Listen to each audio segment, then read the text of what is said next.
श्री जगदीश प्रसाद गुप्ता छत्तीसगढ़ शासन में chief engineer के पद से रिटायर होने के बाद श्री द्वारिका महाराज स्मृति न्यास के तत्वाधान में श्री द्वारिकाधीश एवं बागेश्वर महादेव मंदिर का वर्ष 2005 में अपने पुत्रों इंजीनियर कुंजन गुप्ता और भुवन गुप्ता के सहयोग से अवंती विहार रायपुर छत्तीसगढ़ में निर्माण करवाया। श्रीमद् भागवत कथा, राम कथा, गीता तत्व, वेदांत आदियों के तात्पर्य को व्यासपीठ से कहने के कारण इन्हें शब्दों द्वारा आचार्य श्री जगदीश भी कहा जाता है। अपना संपूर्ण जीवन परमात्मा की सेवा में दे दिया। आपने परमात्मा भगवान श्री द्वारिकाधीश के दिव्य गुणों और कर्मों को लेकर अभी तक 15 ग्रंथों की रचना की है। इन सभी ग्रंथों को भारतवर्ष के जगत गुरु और महापुरुष संतों के द्वारा आशीर्वाद प्राप्त हुआ है। इनमें से श्वेता स्वरूप उपनिषद, श्री राम कथा अमृत से अनमोल, मुंडक उपनिषद, कथा उपनिषद, सरलतम बोध, इन पुस्तकों पर उनके सारे प्रवचन यूट्यूब पर अपलोड कर दिए गए हैं। किताबों का नाम डालकर लिंक ओपन करके आप उसका आनंद उठा सकते हैं। श्रीमद् भागवत और वेदांत सार के प्रथम खंड की अनुक्रमणिका पर प्रथम विचार भागवत की विषय वस्तु और वेदांत का तात्पर्य, इसका उद्बोधन सुन रहे हैं आप।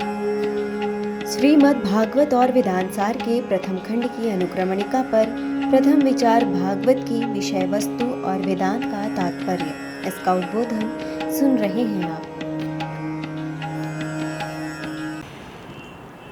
हरि ओम।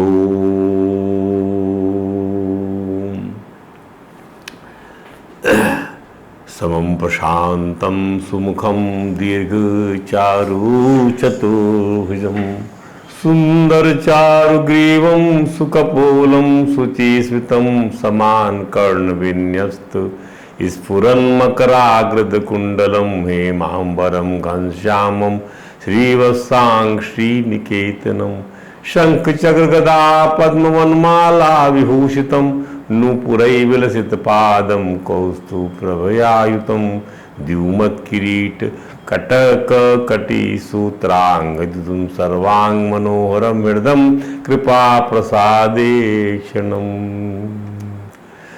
सुकुमारम् अभिध्यायेत् सर्वांगेषु मनोदद वंशी विभूषितकरान् नवनीरदाभात् पीताम्बरा तरुणबिम्ब फलाधरोष्ठात् पूर्णेन्दु सुंदर मुखात् अरविंद नेत्रात् कृष्णात् परम किमपि तत्त्वमहं न जाने तप्त कांचन गौरांगी राधे वृंदावनेश्वरी वृषभानुसुते देवी प्रणमामि हरिप्रिये।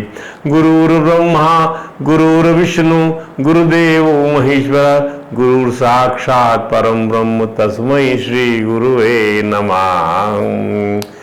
ओम विश्वात्मन् नमस्ते अस्तु। विश्वात्मा विश्वसंभवा विष्णु जिष्णु हरे कृष्ण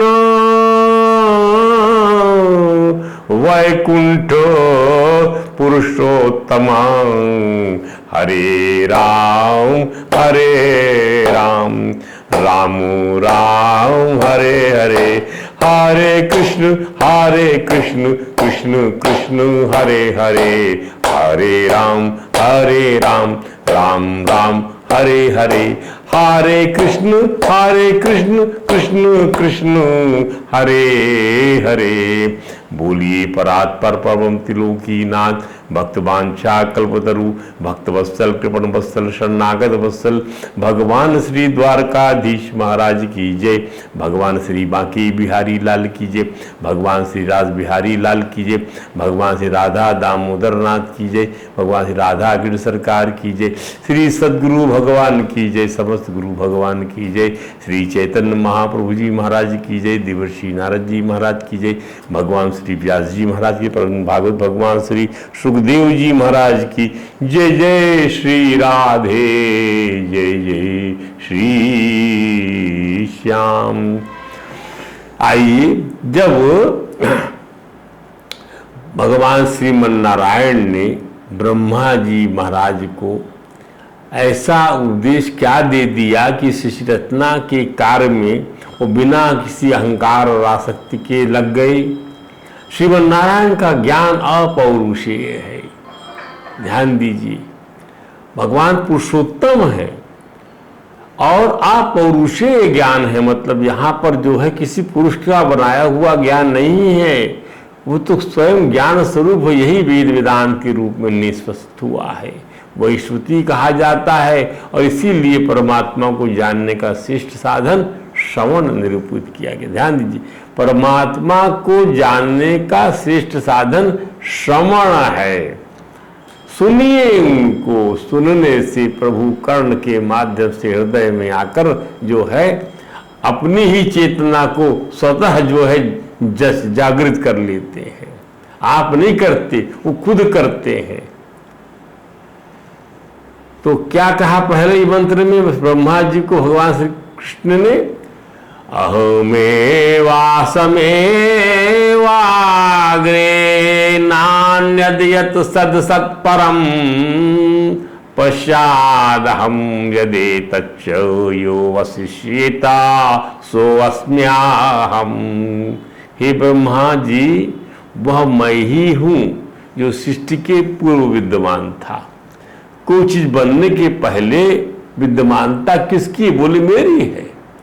और जब मेरे अतिरिक्त कुछ भी नहीं था तब इस सृष्टि की कारण स्वरूपा भौतिक प्रकृति भी नहीं थी। सृष्टि को बनाया किसने है? प्रकृति ने। और ये भी नहीं थी, केवल मैं ही था। इसे अब तुम देख रहे हो वह भी मैं ही हूं, और प्रलय के बाद जो शेष रहेगा वह भी मैं ही हूं।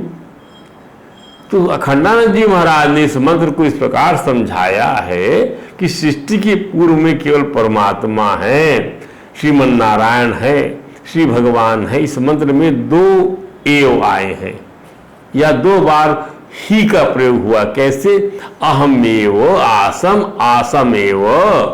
अहमेव मैं ही था, आसम एव मैं ही था, और था ही मैं ही था, केवल था ही था, मैं ही था और था ही था। काल विविक्षित नहीं, भगवान काल विकसित नहीं है, काल से कटने वाले नहीं है। हूँ मैं ही हूँ, था भी मैं, हूँ भी मैं, रहूंगा भी मैं। अर्थात न था हूँ ना हूँ रहूंगा मैं ही, मैं ही, मैं ही। और काल विकसित नहीं, क्योंकि काल परमात्मा के साथ नहीं जाता। मैं ही हूँ इसका अर्थ है मैं ही हूँ और हूँ ही हूँ। मैं ही हूं और हूं ही हूं, माने क्रिया प्राण आदि कुछ भी नहीं। एक एव तो कहता है अहम एव सृष्टि के प्रारंभ में, दूसरा एव कहता है कोई करता धरता नहीं था, आसम एव, आसम था ही था, था ही था ही, मैं ही था, केवल था ही था, सत्ता मात्र थी। अद्वितीयता बताने के लिए अहम आसम, अहमेव आसम, अहम आसम मैं था और मैं ही था। निष्क्रिय सत्ता वासना युक्त सिंपल ग्रामर है, पर सिंपल ग्रामर का अर्थ जो है कितना व्यापक है, वो केवल और केवल वेदांत का जो मूर्धन्य विद्वान ही निकाल सकता है, जो कि निरुक्त जानता हो, तमाम उपांगों को पढ़ा हो। हम तो सब उनकी जूठन जो है चाट कर भगवान को बोलते हैं साहब। ध्यान दीजिए, तो अद्वितीयता बताने के लिए हम आसम, अहमेव आसम, निष्क्रिय सत्ता मात्र बताने के लिए दूसरा एव है अहमेवा आसमेवाग्रे। काल वासना युक्त शिष्य के प्रति अग्रे पद है और आसम क्रिया पद का प्रयोग है। अहमेव आसमेवाग्रे नान्यद यद सद असत परम, और दूसरी कोई सद असत वस्तु नहीं थी। इस सृष्टि के पीछे भी श्री नारायण है और सृष्टि भी श्रीमन नारायण है। सृष्टि के पीछे भी श्रीमन नारायण है और सृष्टि भी श्रीमन नारायण है। सृष्टि के पीछे भी श्री वासुदेव हैं और सृष्टि भी वासुदेव है। भगवान उत्तम पुरुष की दृष्टि से कहा जाए तो मैं ही सृष्टि के पीछे हूँ और मैं या सृष्टि भी हूँ। जो शेष रह जाता वह भी मैं ही हूँ। मतलब यह है कि परमात्मा का स्वरूप अद्वितीय है। परमात्मा का स्वरूप अद्वितीय है। एक बहुत ही विलक्षण बात है कि परमात्मा हमसे अलग होगा तो दो गतियां हो जाएंगी। परमात्मा हमसे यदि अलग है चलिए हमने उसको मान लिया, वो अलग है हमसे, तो क्या हो जाएगा, क्या आपको बोले एक कल्पित हो जाएगा। हम कल्पना करेंगे हमारा वो परमात्मा ऐसा होगा वैसा होगा, या हमसे अलग है तो उसका हम रूप बना लेंगे, ऐसे ऐसे वो दिखाई पड़ता होगा। इसलिए अपने से अभिन्न स्वरूप में ही परमात्मा का साक्षात्कार हो सकता है। अब साक्षात्कार करेंगे तो अभिन्नता से ही साक्षात्कार होगा, तदात्मयता से ही परमात्मा का बोध होगा, साधर्मता से, उसके साथ साधर्मता से ही साक्षात। यही वेदांत का डिंडिम घोष है। अपने आप रूप में होगा तो चैतन्य होगा, अपने आप रूप में हो चैतन्य, और कल्पित नहीं होगा, स्वयं होगा। अपना आत्मा अकल्पित और चैतन्य होता है, कल्पित नहीं है हमारा आत्मा, अनुभव में आता है, अनुभव करते हैं उसका हम। और वह कल्पना की चीज बहुत दूर होती है साहब। इसलिए परमात्मा का यदि अन्य रूप में साक्षात्कार होगा तो वह परोक्ष होगा, वह परोक्ष होगा, अर्थात तो वह जो है इनडायरेक्ट होगा, डायरेक्ट नहीं होगा। और कल्पित होगा, विजनरी होगा, अन्य रूप में होगा तो। और प्रत्यक्ष होगा तो दृश्य होगा, तो प्रत्यक्ष परोक्ष। इसलिए प्रत्यक्ष चैतन्याभिन्न या प्रत्यक्ष चैतन्याभेद से ही साक्षात्कार होगा, अपरोक्ष रूप से ही साक्षात्कार होगा, इसलिए ऐसा कहा जा सकता है। अन्य होने पर जड़ हो जाएगा, कल्पित हो जाएगा, और स्व होने पर चैतन्य होगा और अकल्पित होगा। ये वेदांत शास्त्र का गूढ़ रहस्य है। इसलिए अहम पद से उसका वर्णन करते, जैसे सोहम ब्रह्मास्मि यो वशिष्येद सो अस्मि अहम, अहमे वासम से मंत्र प्रारंभ हुआ और अहम से अंत हुआ। अहमे वासम अग्रे ना सद जैसे जत परम यो असत्य सो अस्मि अहम, तो आखिर फिर अहम आ गया। तो यह अहम से संपूर्णित परमात्मा का निरूपण करने वाला मंत्र है। अभय चरणारविंद भक्ति वेदांत स्वामी प्रभुपाद जी महाराज, जो अंतर्राष्ट्रीय कृष्ण भावनामृत संघ के संस्थापक थे, के द्वारा इस मंत्र को इस प्रकार भी समझाया गया कि पिता पहले एक पुत्र उत्पन्न करता है और फिर यह पुत्र और कई पुत्र उत्पन्न करता है, हाँ, जिसको पौत्र परपोत्र आदि बोल सकते हैं। इस प्रकार वे सभी मानव प्राणी के रूप में एक है, वह सभी मानव प्राणी के रूप में है, एक है। किंतु पुत्र तथा पौत्र पिता से भिन्न भी है, हाँ है। पुत्र पिता का स्थान नहीं ग्रहण कर सकता, नहीं कर, और ना पौत्र ही। इस प्रकार पिता पुत्र तथा पौत्र एक होते हुए भी पृथक पृथक हैं। इसलिए सृष्टा अर्थात बनाने वाला और सृष्ट अर्थात बनने वाले का अपेक्षित अंतर वेदों में यह कहकर दिया है कि प्रधानमय आश्रितमय का पोषक है। जो प्रधानमय है, माने प्रधान तो वो पितामह भगवान कृष्ण या नारायण पितामह हैं। ध्यान दीजिए, ब्रह्मा जी उनके पुत्र हैं और ये उनकी प्रजाएं जो है वो सब जो है प्रजा जो है उनकी, ये सब जो है उनके पौत्र हैं।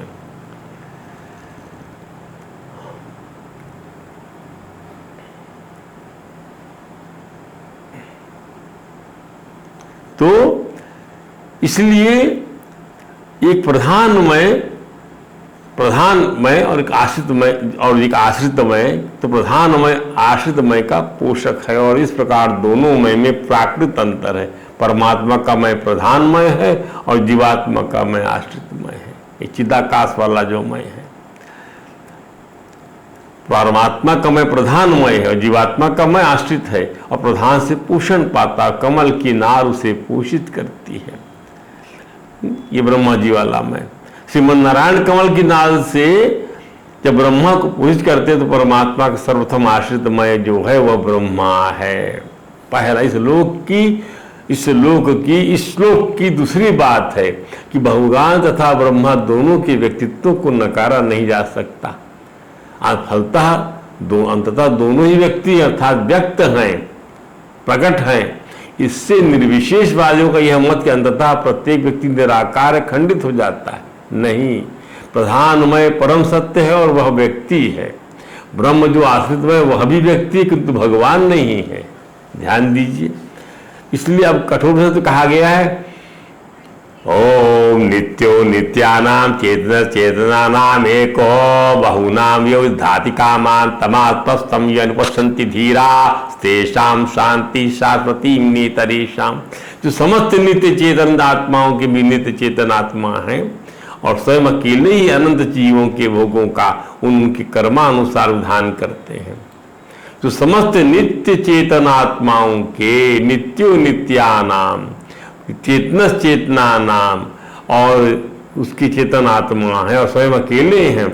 बहुनाम युधाति कामान और अनंत जीवों के भोगों का उनके कर्मानुसार विधान करते हैं।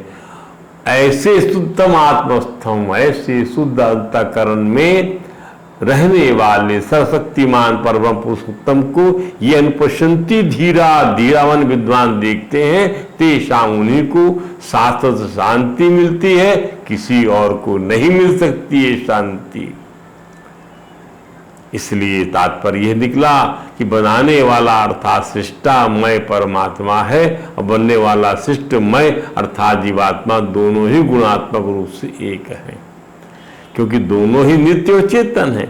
परंतु ध्यान दे कि बनाने वाला मय अर्थात सृष्टा एक वचन है और बनने वाला अर्थात मय बहुवचन में है, क्योंकि ब्रह्मा और उनके द्वारा आश्रित मय अनेकों हैं। नित्यो नित्यानाम नित्यो नित्यानाम ये क्या है? ये षष्ठी बहुवचन।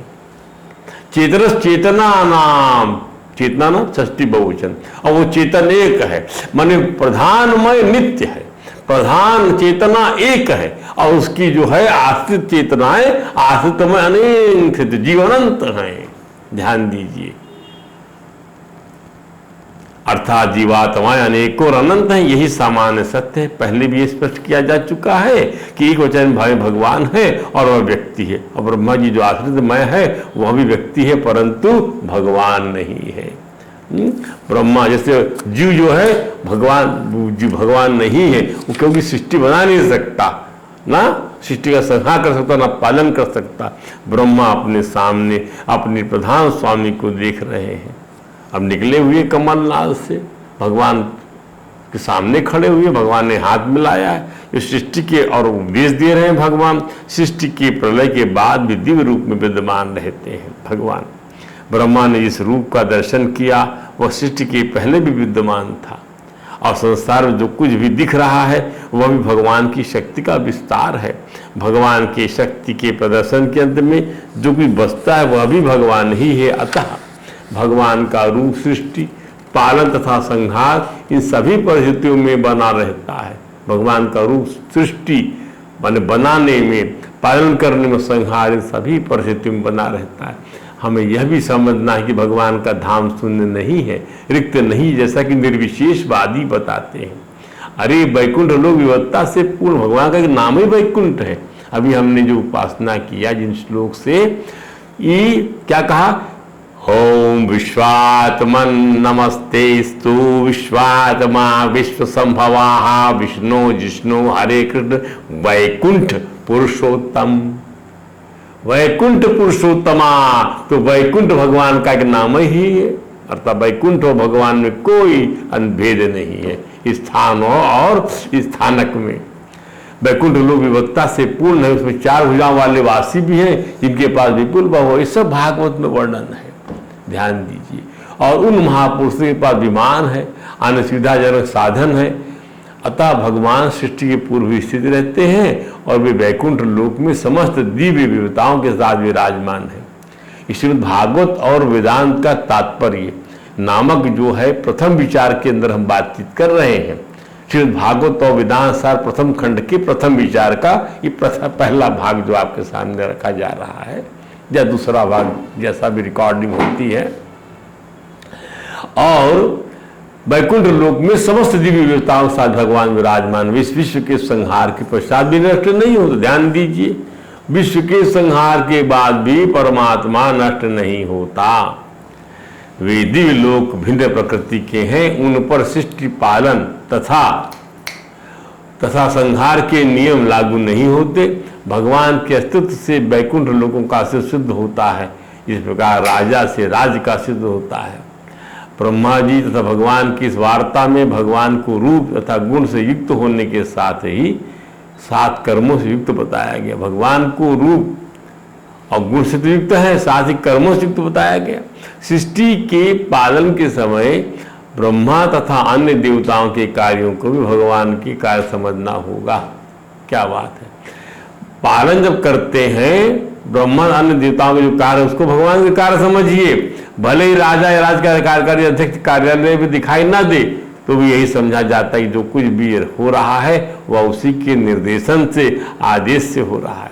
अब दूसरा मंत्र लीजिए, भगवान ने जो उपदेश दिया ब्रह्मा जी को, पहले मंत्र की हमने व्याख्या विवेचना की। अब दूसरा मंत्र देखिए, ते अर्थम यत प्रतीयेता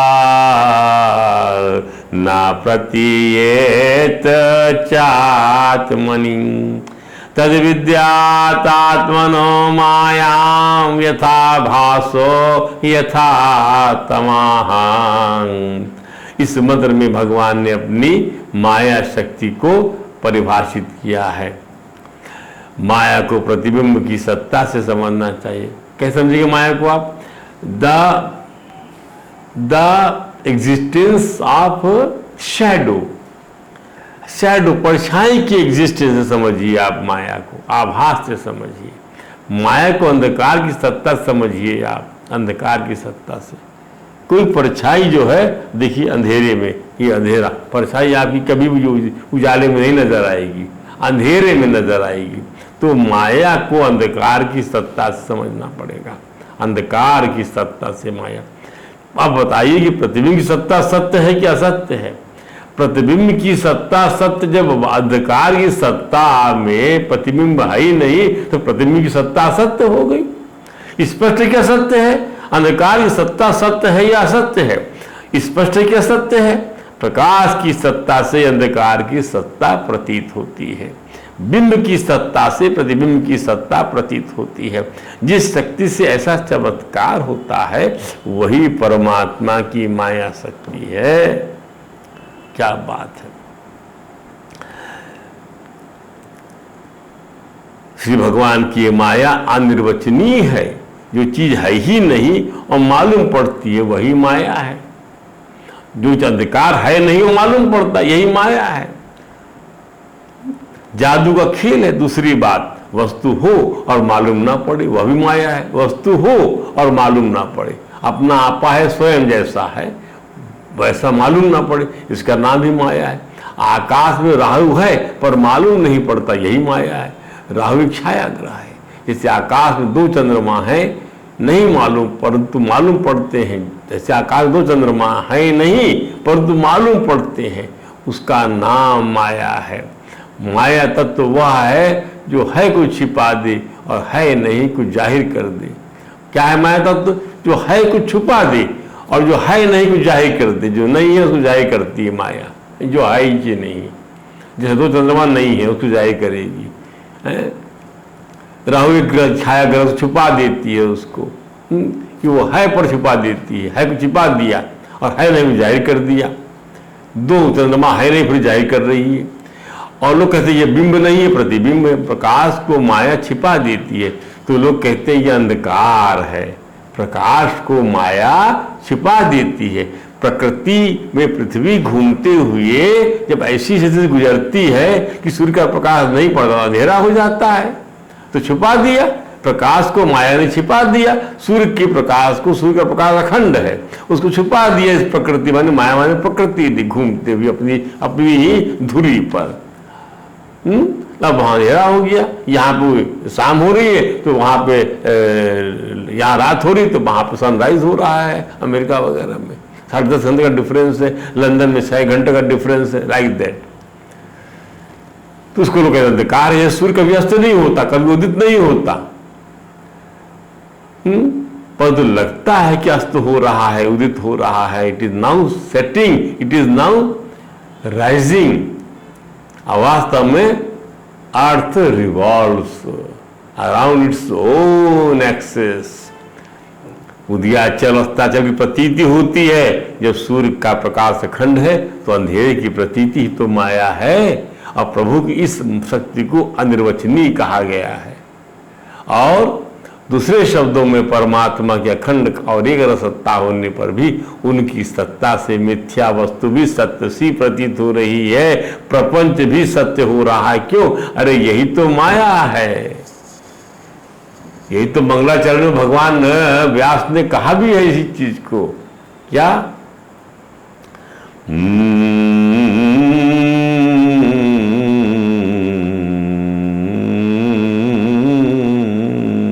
तेजवारे मृदा यथा विन्मयत्री सर्ग मृषा धाम्ना स्वेन निरस्त कूकम सत्यम परम धीमहि। तेजोवारी मृदा यथा विन्मयो, जिससे प्रकाश में जल दिखलाई पड़ता है, जल में थल दिखलाई पड़ता है, अदरवाइज फंसा। तो उसकी सत्ता से, उस सत्य की सत्ता से ऐसा होता है। और ये माया निरस्त होती है केवल और केवल जब सत्य परक आपकी बुद्धि हो जाए तब। इसलिए सत्य परक बुद्धि के लिए भगवान व्यास ने प्रार्थना किया उस श्रीमन नारायण से। दूसरे शब्दों में परमात्मा का अखंड और एक रस सत्ता होने पर भी उनकी सत्ता से मिथ्या वस्तु सत्य सी प्रतीत हुई, बताया भी हमने आपको। प्रपंच भी सत्य हो रहा, बताया भी हमने आपको। क्यों? अंधकार सत्य लग रहा, बताया भी हमने आपको। अरे यही तो माया, यही मेरे प्रभु की माया शक्ति है। अविद्या माया कारण परमात्मा में जो वस्तु नहीं है फिर भी उनमें आभास रही है, उसी को तो माया के नाम से जानो भाई, किसी भ्रम में मत पड़ो।